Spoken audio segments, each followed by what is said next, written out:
Fala pessoal, tudo certinho com vocês? Bem-vindo ao canal Papo de Biologia e hoje vamos falar sobre o reino protista, que são as algas e os protozoários. E quais são as características gerais do reino protista? Então são seres eucariontes, ou seja, eles possuem um envoltório no seu material genético chamado de carioteca, que é uma membrana nuclear. São organismos unicelulares, ou seja, uma única célula, ou multicelulares com mais de uma célula. São autótrofos, ou seja, produzem seu próprio alimento, ou heterótrofos, não produzem seu próprio alimento. A maioria são vida livre, que vivem em água doce, salgada, e em locais úmidos. Alguns são parasitas e alguns fazem troca de benefícios, ou seja, o mutualismo, como por exemplo a digestão no interior de células, e tem reprodução assexuada como reprodução sexuada. Então, a classificação vem em protozoários e as algas. Os protozoários são seres unicelulares, heterótrofos e com reprodução assexuada ou sexuada. Já as algas, que são muitas vezes classificadas de acordo com sua cor, são seres uni ou multicelulares, são auto ou heterótrofos e com reprodução assexuada ou sexuada. Então, por esse ser um conteúdo um pouco extenso, eu vou começar falando então dos protozoários e na próxima aula nós vamos falar sobre as algas. Então, a classificação dos protistas, o grupo dos protozoários. O primeiro que temos aqui são os diplomonádidos, que são representados pelas giardias intestinais, que eles possuem dois núcleos, flagelos e não tem mitocôndria. Então, causam a giardíase pelas giardias intestinais, que afeta o intestino delgado e provoca diarreia e dores abdominais. Geralmente, a contaminação por protistas é sempre ou quase sempre por ingestão de alimentos e águas contaminadas. E a medida profilática é o saneamento básico, lavar as frutas e verduras antes de consumir e tomar água bem tratada, tá? E eles são representados pelas triconíferas, que vivem em mutualismo no intestino de insetos, comedores de madeira, cupins, pois esses fagocitam os fragmentos de madeira para digestão dos insetos, que digera a celulose e com isso a quebram, transformando em carboidrato para esses insetos, né? Isso se locomove por flagelos. E também temos o Trichomonas vaginalis, que causa tricomaníase, que afeta o sistema genital. Nos homens causa infecções uretrais e nas mulheres a infecção vaginal.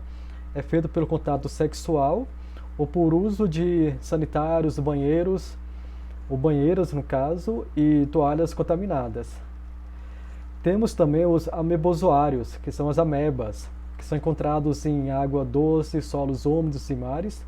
Locomove-se por pseudópodes. Os pseudópodes é quando a membrana celular ela se projeta para frente. E nessa sua projeção, ela serve tanto para a captura de alimentos, como também para a sua locomoção. E eles se alimentam de pequenos protozoários, fungos e algas por uma digestão intracelular através dos vacúolos digestivos, que nós vimos eles aqui também. E são seres de água doce, que possuem vacúolos pulsádeos, e os de águas salgadas não possuem, eles são geralmente os parasitas. E temos a Entamoeba stolística, que causa a disenteria, que causa uma grande diarreia com muco e sangue. E temos os foraminíferos, que são esses seres aqui charmosos, que apresentam um tipo especial de pseudópodes, que eles são finos e ramificados, e formam uma espécie de tramo que captura os pequenos organismos. São seres marinhos que vivem em sedimentos, ou então vivem suspensos em água. E eles apresentam o esqueleto formado por carbonato de cálcio.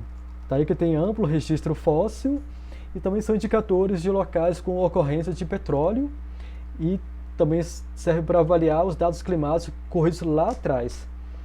Legal, né? Temos os cinetoplastídeos, que possuem flagelos para o seu deslocamento, com presença do DNA e uma grande mitocôndria. E ocorre em água doce, em solos úmidos e no mar, e tem representantes parasitas, como por exemplo a famosa doença de Chagas. E temos como representante o Trypanosoma cruzi, que causa a doença de Chagas, a famosa doença de Chagas, que essa doença causa a hipertrofia dos órgãos afetados, principalmente o coração, que é causada pelo barbeiro, que é esse inseto aqui, chamado de Triatoma infestam.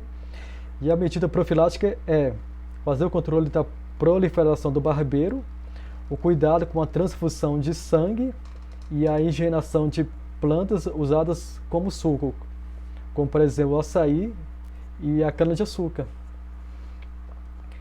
Entre eles também temos a leishmania, que tem dois tipos, a leishmania chagas, que causa leishmaniose visceral ou calazar, que causa lesões no baço, no fígado, nos rins e nos intestinos, e a leishmania brasiliensis, que é a leishmaniose de pele ou úlceras de Bauru, que dá ulcerações graves na pele, que é causado pelo mosquito palha, ou seja, esse mosquito que transmite, e a medida profilática é combater esse mosquito e o tratamento de doentes. E temos as charmosas euclenoides, que uma hora elas podem ser heterótrofas e outra hora elas podem ser autótrofas. Em ambientes escuros, há uma regressão do cloroplasto, ou seja, elas se tornam heterótrofas. Em ambientes com luz, os cloroplastos, que fazem, no caso, a fotossíntese, eles se diferenciam e voltam a fazer a famosa fotossíntese, ou seja, se transformam em autótrofos. Apesar que só tem um flagelo, eles têm dois flagelos, se reproduzem de forma binária e ocorrem em ambientes de água doce, solos úmidos e no mar. E temos os ciliados, como o próprio nome diz, possui cílios, que servem para sua locomoção e filtragem de alimentos.